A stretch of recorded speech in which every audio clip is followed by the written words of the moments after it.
Nandito tayo ngayon sa harap ng Eternal Gardens kung makikita nyo. Papakita ko yung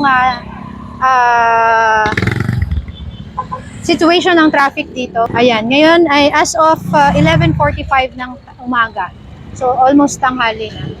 Marami, yung traffic ay medyo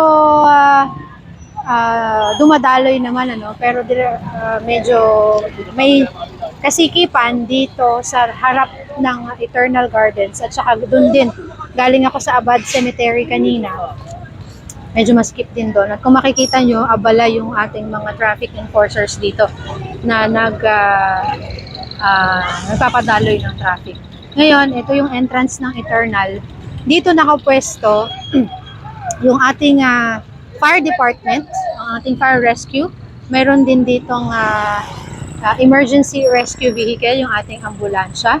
At kung mapapansin nyo, parang narito yung headquarters. Andito yung Bureau of Fire, meron ding medical team dito, at meron ding ibang mga grupo na nagbibigay ng mga refreshments. Katulad nitong Order of Demolay para sa UNDAS 2023. Nakikita nyo yung kalsada.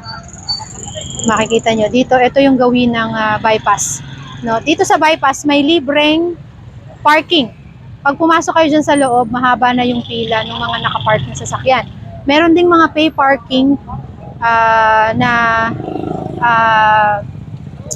pwede nga pagparkingan ng mga sasakyan, lalo na yung mga four wheels at mga tricycles. Doon sa loob ng Abad Cemetery, meron ding nagpapapark ng mga solong motor, pero mainly ang mga parking dito, gasoline stations, nagpapapark sila. PTT hanggang doon kay Pabling, meron din mga pay parking doon.